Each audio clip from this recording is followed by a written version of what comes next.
Uncensored with Fayaz night सां गॾु मां आहियां मुंहिंजो मेज़बान फयाज़ नाइट। नाज़रीन, प्रोग्राम जी शुरूआत मुल्क जे सियासी मंज़रनामे सां कयूं था, जेको असांखे ईअं महसूस थी रहियो हो त शायदि PTI ऐं जमियत उलमा इस्लाम जे विच में को इत्तेहाद थियण वञे पियो ऐं फज़लुर रहमान साहब जी जेका मुलाक़ात थी हुई असद कैसर साहब सां, उन खां पोइ असद कैसर साहब इहो चयो हुयो त ॿिनि जे विच में इत्तफ़ाक़ थियो आहे ऐं इत्तफ़ाक़ न सिर्फ़ु इहो थियो आहे त पंहिंजो इत्तेहाद जे हवाले सां हिकिड़ी सियासी कमेटियुनि ते इत्तफ़ाक़ थियो हो, जेको असद कैसर साहब असांखे ॿुधायो।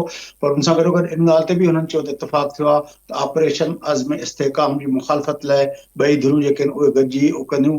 ऐं उन हवाले सां जेको आहे असद कैसर साहब जी बकौल त हुन पंहिंजा नाला ॾेई छॾिया आहिनि ऐं जॾहिं त JUI पंहिंजी मजलिस शूरा मां अप्रूवल वठण खां पोइ इहो कंदी। पर असां ॾिठोसीं त उन हवाले सां JUI जेको आहे बिल्कुलु अॼु फज़लुर रहमान साहब उन्हनि जेको आहे स्पेकुलेशन्स खे या उन क़िस्म जी जेको ख़बरुनि खे तरदीद करे छॾी आहे। उन सां गॾोगॾु ॿियो जेको मामिलो आहे उहो आहे PTI जो अंदरूनी बहरान जेको आहे उहो हर नए ॾींहुं गहरो थींदो पियो वञे।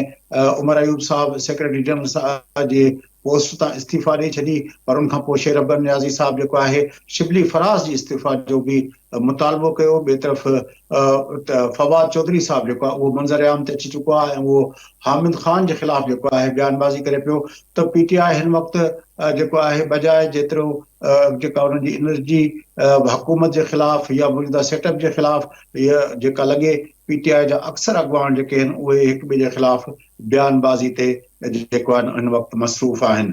तंहिं करे PTI जो अंदरूनी बहरान बि वधीक गहरो थींदो पियो वञे। मौलाना साहब बि PTI खां पाण खे परे रखण जो फ़ैसिलो करे छॾियो आहे। इन सॼे मंज़रनामे जो जाइज़ो वठंदासीं। अचो प्रोग्राम में असां सां गॾु हस्ब रिवायत मुल्क जा असांजा ॿई जेके आहिनि पॉलिटिकल एनालिस्ट ऐं सीनियर सहाफ़ी नामियार तर्जुमेगार साईं सुहेल सांगी साहब ऐं जनाब एजाज अहमद साहब से गॾु अचो तो गुफ्तगू के अगते बढ़ाएं। एजाज अहमद साहब, शुरुआत आपसे करते हैं। क्या अपडेट है शहर इक़्तिदार के अंदर और किस तरह मामलात को आगे बढ़ते देख रहे हैं आप? देखें, जो PTI की सियासत का मैं बहुत अच्छे से ये कह रहा था कि एक मंतकी अंजाम की जानिब बढ़ेगी, वो उस जानिब बढ़ना शुरू हो गई है। PTI के अंदरूनी इख्तलाफात जो हैं वो बहुत शदीद हो गए हैं। गुज़िश्ता 24 घंटों की जो डेवलपमेंट्स हैं वो बड़ी मज़ेदार हैं। आपको याद है उमर अयूब पर एक हमला हुआ था 2-3 रोज पहले, जब बुशरा बीबी केस का फैसला सुनाया गया, जिसमें ये फैसला सुनाया गया जज ने कि सजा मुअत्तल नहीं की जा सकती। अफजल मजोका साहब ने ये फैसला सुनाया। वहाँ उसी अदालत के आते में PTI कारकुनों ने उमर अयूब पर हमले की कोशिश की। पुलिस बमुश्किल उमर अयूब को बचाकर ले गई, जिसके बाद उमर अयूब ने इस्तीफा दिया अपने ओहदे से। इमरान खान को बताया गया है, इमरान खान को ये बताया गया है कि तकरीबन 4 से 5 ग्रुप हैं। एक ग्रुप 21 अरकान का है, एक ग्रुप 27 अरकान का है। कुछ अरकान जो है वो राब्ते में है हुकूमत से, वो इस्तीफा देना चाहते हैं। कुछ अरकान जो है वो जिसको शीन ग्रुप भी कहा जाता है, एक वो है जिसमें शंदाना गुलजार हैं, शहरयार अफरीदी हैं, शेर अफजल मरवत भी उसी ग्रुप का हिस्सा दिखते हैं। फिर और भी लोग हैं। वो इस तरह से 4-5 ग्रुप बनते हैं। तो इमरान खान ने उसका नोटिस लिया, लेकिन अब अचानक फवाद चौधरी ने दोबारा एंट्री डाल दी है और उन्होंने पूरी जो क़यादत है मौजूदा, जिसमें बैरिस्टर गौहर हैं, उमर अयूब भी उसमें आते हैं, अली जफर आते हैं, उन सब को उन्होंने कहा ये नाअहल है और जब तक ये क़यादत में रहेंगे इमरान खान जेल में रहेंगे। हामिद खान को भी उन्होंने लपेट लिया है। तो PTI जो है वो एक अपने मंतकी अंजाम की जानिब बढ़ती दिख रही है, क्योंकि जिस हाइप पर इमरान खान ले गए थे, और वहाँ मैंने एक दिन किसी एक बड़े आदमी से पूछा PTI के जो इमरान खान के तर्जुमानों में से भी हैं और उनसे हर दूसरे तीसरे रोज मिलते भी हैं, तो मैंने उनसे कहा था कि इमरान खान को आप समझाते नहीं है कि वो इस कदर आगे चले जाते हैं, जिसमें वो आर्मी चीफ को धमकियां देते हैं, DGI को धमकियां देते हैं और बड़े अहदेदारों को धमकियां देते हैं, क्योंकि वो उन दिनों में उन्होंने धमकियां दी थी दोनों का नाम लेकर। तो उन्होंने कहा यार हम तो समझाते हैं, लेकिन खान साहब कहते हैं कि मेरा बयानिया चलता है और मेरे बयानिया की वजह से लोग आप PTI के साथ हैं। वो बयानिया एक हद तक चल सकता है। अब आप देखिए ना कि इंतखाबात को इतने दिन हो गए और अभी तक PTI जो है वो इमरान खान से नीचे नहीं आ सकी। आम आदमी मुश्किलात में घिर गया है। बिजली के बिल आप देखें आसमानों से बातें कर रहे हैं। महंगाई दोबारा बढ़ना शुरू हो गई है। पेट्रोल की कीमतों में कमी हो जाती है, लेकिन बिजली के रेट और फिर इजाफी सेल्स टैक्स तनख्वाहों सैलरी क्लास को मजीद अंडर बर्डन करने से वो सारा जो फायदा हो सकता है वो नुकसान में तब्दील हो रहा है। तो ये सारी चीजें पीटीआई इसके ऊपर बात ही नहीं कर रही। पीटीआई सिवाय इमरान खान की रिहाई की कोई और बात नहीं कर रही। दूसरी जो इम्पोर्टेंट फैक्टर ये हुआ है कि पीटीआई के अंदर भी एक रेजिस्टेंस थी। असद कैसर जो है वो अपनी एक अलग से दुकान चला रहे थे कि जी मौलाना फजलुर रहमान से इत्तेहाद हो जाए, और मौलाना फजलुर रहमान के कोर इत्तेहादी हैं महमूद अचकज़ई, उनसे भी इत्तेहाद हो जाए। महमूद अचकज़ई एक लिबरल का आदमी है, 5 वक्त के नमाजी जरूर है, लेकिन वो मजहबी सियासत नहीं करते। अच्छा, पीटीआई का मकसद ये है कि पीटीआई ने कबूल कर लिया है सुन्नी इत्तेहाद काउंसिल को, और वो जो कहते हैं ना कि दीन और सियासत को अलग अलग रखना चाहिए, वो इसीलिए कहते हैं क्योंकि अब दीन में सुन्नी इत्तेहाद काउंसिल जो है वो सुन्नियों की नुमाइंदा जमात अपने आप को पेश करती है, जबकि मौलाना फजलुर रहमान जो है वो देवबंद नुक्ता फिरके से या नुक्ता नजर से ताल्लुक रखते हैं और उसके इमामों में से हैं। तो अब ये सुन्नी और देवबंदों का इत्तेहाद जो है वो जरा मुश्किल हो जाता है। तो इसीलिए मौलाना फजलुर रहमान ने आज वादे कर दिया कि इससे हमारा इत्तेहाद नहीं हो सका, क्योंकि सुन्नी इत्तेहाद काउंसिल के सरबराह इत्तेहाद नहीं चाहते। लेकिन इसका एक और बड़ा फैक्टर भी है, खुद जेयूआई के अंदर बड़ी रेजिस्टेंस है, और मौलाना हैदरी ने गुज़िश्ता रोज इस बात की तस्दीक भी की है, करती है कि जो उनका वोटर है वो तस्लीम नहीं कर रहा है इस इत्तेहाद को, क्योंकि मौलाना फजलुर रहमान के खिलाफ पीटीआई ने जिस किस्म की गुफ्तगू की, फिर मौलाना फजलुर रहमान ने इमरान खान और यहूदियों के ताल्लुकात के हवाले से जिस किस्म की गुफ्तगू की, तो वो उनका वोटर अब ये कबूल ही नहीं करता कि मौलाना फजलुर रहमान उस इत्तेहाद के साथ खड़े हो जाएं। तो ऐसा लगता है कि वो हुकूमत जो चंद रोज पहले तक ऐसा लगता था कि मुश्किलात में पड़ जाएगी, मेरे अजीज हमवतन हो जाएगा, या हुकूमत को जाना पड़ेगा घर, तो ऐसा लगता है कि फिलहाल वो चीजें टल रही हैं और हुकूमत जो है वो उसके पांव मजबूत फुटिंग पर आ रहे हैं। फिर इसमें एक फैक्टर मौलाना फजलुर रहमान और शहबाज शरीफ की मुलाकात भी है, जिसके बाद फजलुर रहमान जो उनका जो एस्टेब्लिशमेंट मुखालिफ बयानिया था उससे थोड़ा नीचे आ जाते दिखाई दिए हैं। उन्होंने गो के नए इंतखाबात का मुतालबा कर दिया है। अब ये देखते हैं कि नए इंतखाबात के मुतालबे पर वो कितनी जान पैदा कर सकते हैं, और वो कहते हैं कि एस्टेब्लिशमेंट को यकीनी बनाया जाए कि वो इंतखाबात से दूर है। तो अब ये देखना है कि पीटीआई मौलाना फजलुर रहमान के पीछे इस मुतालबे पर खड़ी होती है या नहीं, लेकिन ऐसा लगता है कि अब पीटीआई और नून लीग जो है वो माफ कीजिएगा मौलाना फजलुर रहमान जो वो जो सांगी साहब का व्यू पॉइंट लेते हैं। सांगी साहब तहां इन रिसेंट डेवलपमेंट्स के कीअं था ॾिसो पिया त हिन वक्त जेको पीटीआई जो अंदरूनी बहरान मौलाना ऐं पीटीआई जे बारे में भी जेको उम्मीदूं हुयूं त जेको पीटीआई खे त उन हवाले सां जेके ख़बरूं आयूं पे असद कैसर साहब जी गुफ्तगू जेका हुई ऐं उहा जेका मुलाक़ात हुई, तहां हाणे हिन रिसेंट डेवलपमेंट्स खां पोइ मंज़रनामो कीअं था एनालाइज़ कयो? जहाँ छो त इहा ॻाल्हि हुकूमत खे त इलाही सूट कंदी त हिन जे अंदरि को ग्रुपिंग थिए, ऐं उन ग्रुपिंग जो हिकिड़ो मुख़्तलिफ़ जेके इंडिकेशन ॾेख अरसे खां आया पई।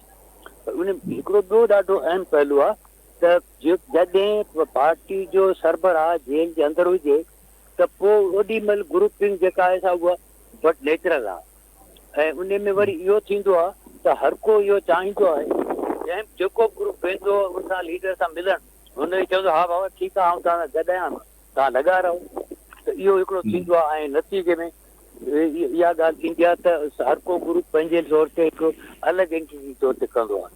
ॿी जेका सूरत हाल आहे उहा आहे त जेको इलेक्शन अॻु में जॾहिं पीटीआई हताब हेठि आई त वकील वॾे पैमाने ते आया, त वकीलनि जो हिकिड़ो पंहिंजी अलॻि हिकिड़ो ग्रुप ऐं जेके खटे पाया केसनि में सॼो थियो, त इहो तासुर आहे त भई जहिड़ो कर जेको पीटीआई खे इन सॼे बहरान मां ॿाहिरि कढी आया या हिकिड़े तरीक़े सां उनखे जो खटायो ऐं जेको कोर्ट में मोह ॾिनो उहो त वकील आहे, तंहिंजे करे वकील उहो सॼो ग्रुप उहो अहम आहे।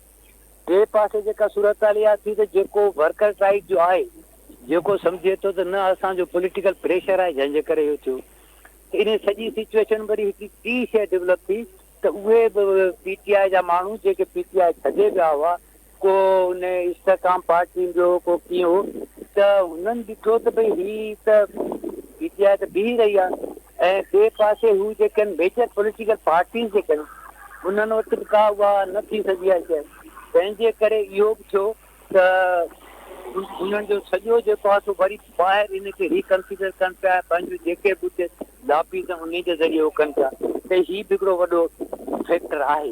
तो मुझे ख्याल में यो अन्या अच्छा एक लो पहलू है एजाज अहमद साहब, आप इसको किस तरह देखते हैं कि ये जो भी हम इस वक्त देख रहे हैं अपना पीटीआई का जो भी ग्रुपों की बात हो रही है, ग्रुप्स की बात हो रही है, या जो अपना जो एक्टिविज्म है, उमर अयूब साहब जो है वो KPK से, असद कैसर साहब KPK से, अपना आपके जो है अपना गौहर अयूब बैरिस्टर गौहर साहब जो है वो वहां से, उसके बाद शेर अफजल जो साहब जो है वो वहां से।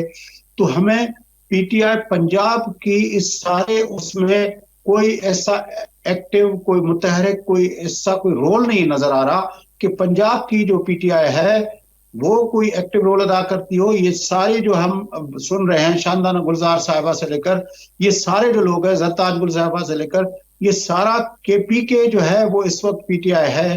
तो असल जो चैलेंज है नून लीग को आना है या अपना हुकूमत को आना है, वो तो आना है अपना पंजाब के अंदर। तो पंजाब के अंदर तो हमें PTI के अंदर कोई इतनी बड़ा कोई ऐसा असेंबली के फ्लोर पर तो हमें एक्टिविज्म नजर आता है, वहां पे तो उनका मौकफ है। लेकिन ये जो गिरोहबंदी है या रोज की प्रेस कॉन्फ्रेंसेस हैं या जो अपना बानी से मुलाकातें हैं, उसमें हम पंजाब PTI को नहीं देख रहे।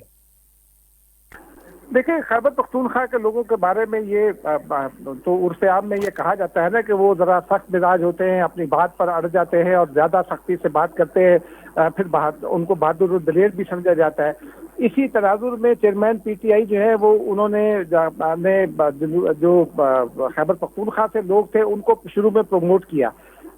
उससे पहले आप देखते हैं कि जब इमरान खान जेल में नहीं थे तो PTI में पंजाब के लोग ज़रा एक्टिव दिखाई देते थे, लेकिन जो ही बानी PTI जेल गए उसके बाद PTI पर खैबर पख्तूनख्वा का कब्जा दिखाई देता है। अली अमीन गंडापुर बड़े फ्रंट पर खेलते हैं, बैरिस्टर गौहर हैं, इवन के शुएब शाहीन वगैरह का ताल्लुक भी उसी सिलसिले से है। फिर उमर अयूब का खैबर पख्तूनख्वा से, जैसे अभी आपने नाम लिए, तो ये अच्छा ये लाजमी था क्योंकि वहाँ कबायली कल्चर भी है और कबाइल एक दूसरे की जो है वो हेजेमनी कबूल नहीं करते।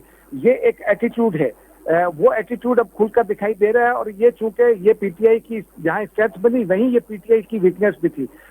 और जिन लोगों ने भी PTI में इख्तलाफात को हवा देना थी, अगर वो इसमें कामयाब हुए तो वो इसी वजह से कामयाब हुए होंगे क्योंकि उन्होंने PTI के इन्हीं तजादात से फायदा उठाया।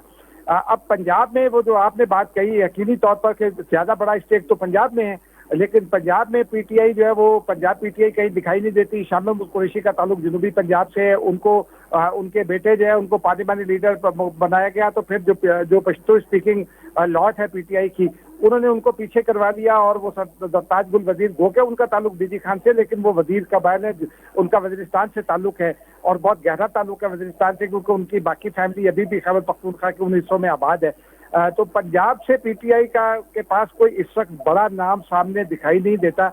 ये PTI के नाम तो बड़े थे उनके पास, अपना लतीफ खोसा बड़े मुतहरिक हुए थे, उसके अलावा जो है अपना ये आपके अपना शाह महमूद कुरैशी की फैमिली जिस तरह आप बता रहे हैं वो है। उसके अलावा काफी इतनी सीटें ली हैं पंजाब से, तो जाहिर है पंजाब असेंबली के अंदर इतनी बड़ी रिप्रेजेंटेशन है, तो नाम तो उनके पास बड़े हैं। लेकिन एक वक्फा लेते हैं अपना साईं सांगी साहब असन गड्ढे जो वक्फे खां पोइ नाज़रीन गुफ्तगू अॻिते वधाईंदासीं असां गॾु।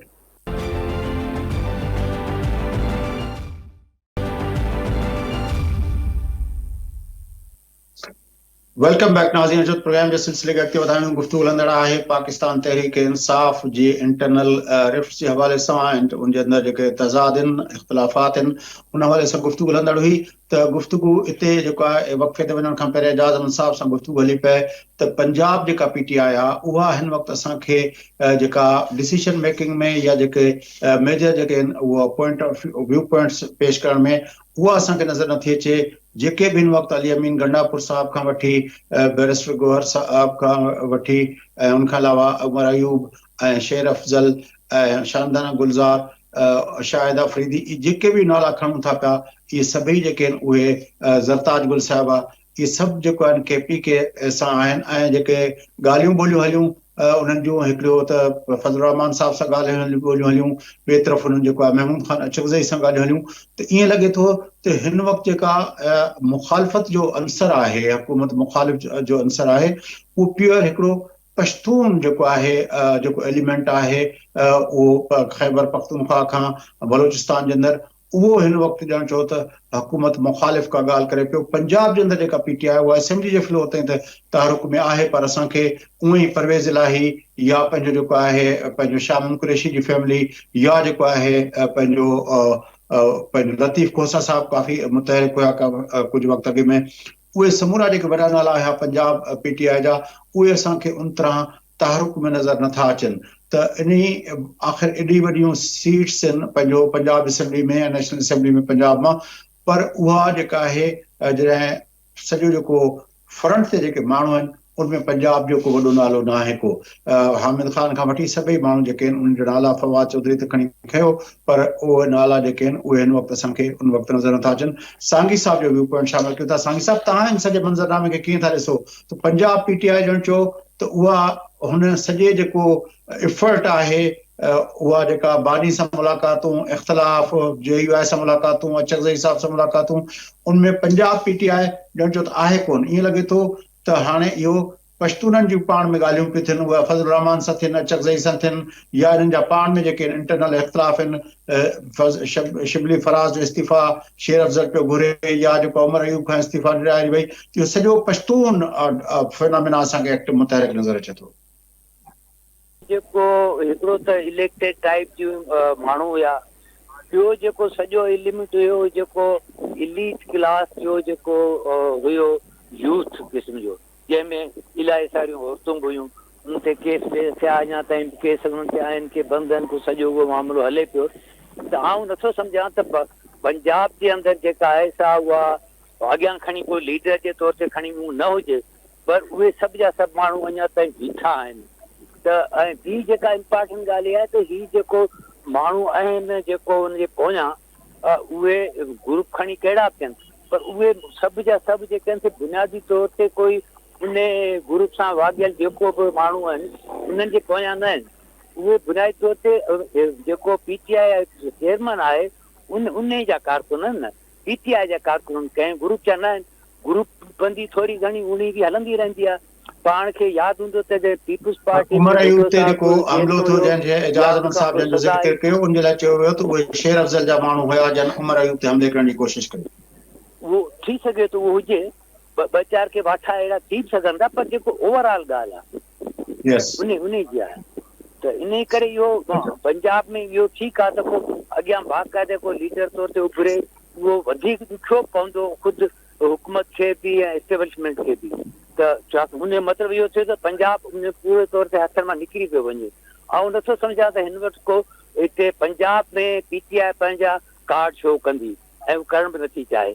बाक़ी इहे शयूं सभु हलंदियूं रहंदियूं, ऐं इहो हिकिड़ी रिफ्ट आहे। उन खे PTI जे अॻुवान जेको अली मोहम्मद ख़ान आहे उन बि मञियो आहे त भई पार्टी हर पार्टी में खिटपिट थोरी घणी हलंदी रहंदी आहे। अच्छा, भला हाणे मौज़ू खे ॿिए मौज़ू खे प्रोग्राम में शामिल कयूं था। उहो मौज़ू आहे मिडल ईस्ट जे अंदरि जेके तमामु घणा तज़ाद अॻे ई हुया ऐं हिकिड़ी जंग हलंदड़ आहे फ़लस्तीन जे मथां। इसराइल जेको आहे बम्बार्डमेंट आहे, उनमें एतिरा फ़लस्तीनी जेके आहिनि उहे शहीद थी चुका आहिनि, ऐं उन हवाले सां का उहो न पई थिए। हालांकि सऊदी अरब ऐं ॿिया जेके मुल्क आहिनि उन्हनि बार बार चयो आहे त इहो मामिलो जेसि ताईं इसराइल खे जंगबंदी तरफ़ न वेंदो तेसि ताईं जो कोई मामिलो न थींदो। पर हिन भेरे उनमें वधीक हिकिड़ी अहम डेवलपमेंट थी आहे, छाकाणि त हमास खां पोइ हिज़बुल्लाह जे मथां बि इल्ज़ाम लॻाया त हिज़बुल्लाह बि इसराइल ते हमला कया आहिनि।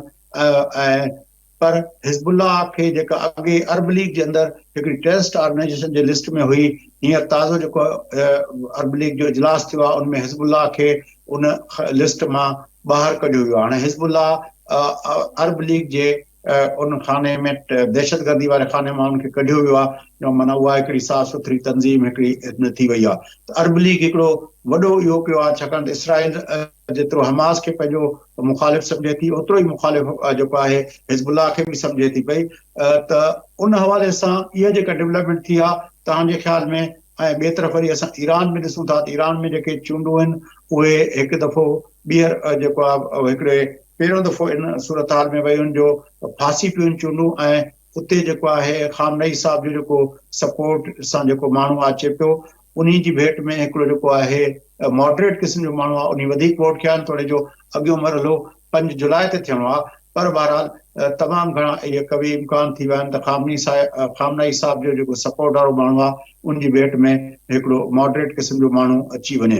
इन्हनि डेवलपमेंट्स खे मिडल ईस्ट जे अंदरि कीअं था ॾिसो सांगी साहब?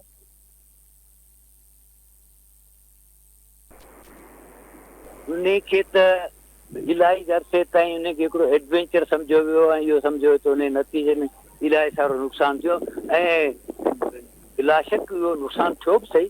ज़ाहिर आहे त एतिरा सारा जेके फ़लस्तीन आहिनि उहे शहीद थिया, उन्हनि जेके आबादियुनि ते के हमला थिया इसराइल कया उहो सॼो थियो। पर हिकिड़ी ॿी शइ जेका उन में इम्पॉर्टेंट थी आहे उहा इहा थी आहे त इन सॼे वाक़े जे करे सॼे मिडल ईस्ट में ऐं अरब मुल्कनि में ख़ासि तरह सां इन में हिकिड़ी जेका थींदी आहे री ग्रुपिंग हिकिड़ी ॿीहर जेका सफ़बंदी आहे उहा थिए ऐं इन शइ मतिलबु त इहा ॻाल्हि हाणे वधीक चिटी थी आहे त इसराइल जे बारे में अरब मुल्क पंहिंजो हिकिड़ो मौक़िफ़ वधीक वठनि। उन में इहा बि शइ ॾाढी इम्पॉर्टेंट आहे त ख़ासि तरह सां सऊदी अरब जा जेके तेल जा ज़ख़ीरा आहिनि उहे ईंदड़ 10 सालनि ताईं जेके आहिनि उहे ख़तमु थियंदे वेंदा ऐं हुन पंहिंजी इकानमी खे चेंज कयो आहे। उन हवाले सां जेको सॼो पंहिंजी फॉरेन पॉलिसी आहे उन सां रिलेटेड बि शयूं जेके चेंज कनि उहो बि सॼो मामिलो आहे। पर बहरहाल इहो हिकिड़ो अरब लीग इहो जेको कयो आहे इहो हिकिड़ी वॾी मञता आहे ऐं इहा मञता जेका आहे सा सिर्फ़ु इसराइल जे ख़िलाफ़ स्टैंड में न बल्कि अरब ऐं जेके ईरान रिलेशनशिप आहे इन खे बहितर बनाइण में थींदी। छाकाणि जो हिज़बुल्ला जेका आहे त उन खे ईरान जी सपोर्ट आहे ऐं प्लस इहो त हुन वटि मतिलबु तमामु जीअं रिपोर्टूं आहिनि त वॾा हथियार जेके आहिनि जदीद हथियार हुन वटि आहिनि जेको शायदि दुनिया जी वाहिद पार्टी आहे जंहिंमें इहो आहिनि। अच्छा एजाज अहमद साहब, आप मिडिल ईस्ट की सारे मंजरनामे को किस तरह देखते हैं? क्योंकि एक तरफ तो जो सांगी साहब ने बड़ी इंपॉर्टेंट बात की है कि हम देख रहे हैं कुछ अरसे से कि सऊदी ईरान जो था अपना जो कॉन्फ्लिक्ट था उसके अंदर हमें काफी आइस ब्रेकिंग नजर आई। वो जो अपना सफारती ताल्लुकात थे वो बहाल हुए। उसके बाद जो है अपना इसराइल की जो अपना फलस्तीन के ऊपर जो बम्बार्डमेंट है उसमें भी हमें नजर आया कि जो मौक़िफ़ ईरान का था सऊदी अरब भी उस पर मुस्तकिल मिजाजी के साथ खड़ा रहा। और अब जो है हिजबुल्ला जो बहुत जिस तरह सांगी साहब ने कहा कि क्लोज समझी जाती है ईरान के साथ और उस पर इल्ज़ाम भी लगता है ईरान के ऊपर कि वो हिजबुल्ला को सपोर्ट करता है माली और टेक्निकल और हथियार के हवाले से। तो उसको भी अरब लीग ने उसको अपना टेररिस्ट लिस्ट से निकाल दिया है। तो ये सारा जो मंजरनामा है ये इसराइल के लिए एक मरतबा फिर आपको लग रहा है कि एक नई सफबंदी हो रही है जिसमें अरब और ईरान जो है वो मिलेंगे और मिलके जो है इस सारे मामले के ऊपर कोई मौक़िफ़ लेंगे। तो उसके लिए फिर आलमी ताकतों को और खुद इसराइल को अपनी सारी पॉलिसी को रिव्यू करना पड़ेगा। देखिए, हमास और जो हिजबुल्ला है इनके कयाम के जरा मकासद भी और जरा बैकग्राउंड को भी तो देखना चाहिए ना।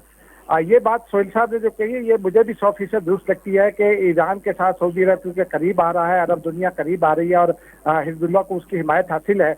और मैं आपको बताऊं कि मैं हिजबुल्ला की बहुत मरकजी क़यादत जो है खासतौर पर हसन नसरुल्लाह और दीगर कायदीन से मैं मिला हूँ कुछ अर्सा पहले, 10-15 साल पहले, 10-12 साल पुरानी बात है। जब मैं लेबनान गया था उस वक्त मेरी उनसे मुलाकातें हुई और उनसे तारुफ भी हुआ। जो हिजबुल्ला है वो मजबूत भी अमल मलेशिया के कमजोर होने से, क्योंकि जुलान हाइट्स पर अमल मलेशिया और के एक ग्रुप और इसराइल का गठजोड़ सामने आया था। फिर दरूज मुस्लिम जो है वो इसराइल के हामी जब खुलकर हामी हुए तो उसके बाद उसके नतीजे में ईरान ने हिजबुल्ला को सपोर्ट करना शुरू किया और वो मजबूत भी। एक और फैक्टर जो है जो हमास और हिजबुल्ला के दरमियान एक फर्क करता है, हिजबुल्ला जो है वो लबनान में तवील अरसे तक हुकूमती स्ट्रक्चर का हिस्सा भी नहीं है। वो स्पीकर उनका रहा है और उसके नतीजे में वो हुकूमती मामला, सफारतकारी के मामला को हिजबुल्ला के मुकाबले में जरा ज्यादा बेहतर समझती है। तीसरा ये है कि हिजबुल्ला ये जो मौजूदा गजा, लेकिन दूसरी तरफ देखें तो हमास भी तो गजा पे ऐसा समझे कि गजा पे हुकूमत प्रैक्टिकली तो हमास की है। जी यकीनी तौर पर, लेकिन वो जो जिसको डिप्लोमेसी में हुकूमत कहते हैं वो नहीं है। हिजबुल्लाह तो तस्लीम शुदा हुकूमत का हिस्सा थी, नंबर 1। एक वक्फा लेते हैं अपना, एजाज अहमद साहब वक्फा लेते हैं, सागी साहब असां गॾु, जो वक्फे खां पोइ नाज़रीन गुफ्तगू कर देंदासीं असां गॾु।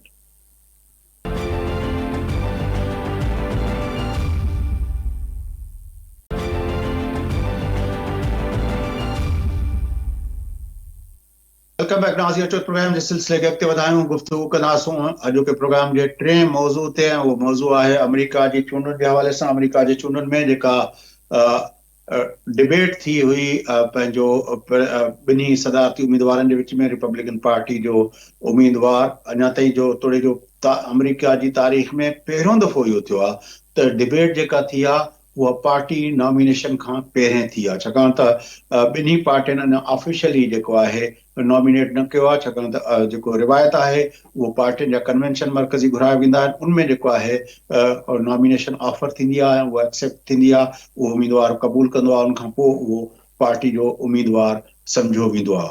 उनखां पहिरें प्राइमरीज़ जो हिकिड़ो मरहलो हलंदो आहे, पर बहरहाल हाणे हिन वक़्तु तोड़े जो प्राइमरीज़ में ॿिन्ही उम्मीदवारनि खे, यानी रिपब्लिकन पार्टी पारां ट्रंप साहब खे ऐं डेमोक्रेटिक पार्टी पारां बाइडन साहब खे जेको आहे उहो सपोर्ट हासिल आहे, पर ऑफिशियल जेका नॉमिनेशन आहे उहा पार्टी कन्वेंशन में थियणी आहे, जेका 15 जुलाई ते रिपब्लिकन पार्टी जो कन्वेंशन मिलवॉकी में आहे, जॾहिं त डेमोक्रेटिक पार्टी जो कन्वेंशन अगस्त जे महीने में जेको आहे शिकागो में आहे। उनखां पहिरीं जेको आहे ही डिबेट जेका थी आहे उहा तारीख़ में पहिरियों दफ़ो थी आहे त नॉमिनेशन खां पहिरीं उम्मीदवारनि जे विच में डिबेट थी आहे। उनमें बाइडन साहब जी मायूस कुन कारकर्दगी खां पोइ डेमोक्रेटिक पार्टी तमामु तेज़ी सां इहो सोचे पई त उते जेको आहे तब्दील कयो वञे उम्मीदवार खे, छाकाणि त बाइडन साहब जी उमिरि 81 साल आहे, उनजी तबियत जे करे जेको आहे उनजी जेका परफॉर्मेंस हुई तमामु हिणाई हुई उनजी तबियत में, उनजो आवाज़ बि प्रॉपर न पियो निकिरे सघियो, ऐं केतिरनि जॻहियुनि ते हुन जेको आहे ईअं पियो लॻो त उनखे ॻाल्हि कंदे कंदे पंहिंजी ॻाल्हि विसरी पई वञे, उहो ट्रैक तां हटी पियो वियो। बहरहाल उनखां पोइ जेके मुख़्तलिफ़ नाला साम्हूं आया आहिनि, उनमें सभ खां वॾो नालो जेको हो पहिरें त मिशेल ओबामा जो खयों पियो वियो, पर हाणे जेको आहे ॿियो नालो साम्हूं आयो आहे, उहो आहे कैलिफोर्निया जो जेको गवर्नर आहे, डेमोक्रेटिक पार्टी सां उनजो वास्तो आहे ऐं उहो तमामु हिकिड़ो बहितर कैंडिडेट तौरु सम्झो पियो वञे। ईअं ई मिशिगन जे गवर्नर जो नालो बि अचे पियो, ईअं पेंसिल्वेनिया जे गवर्नर जो नालो बि अचे पियो।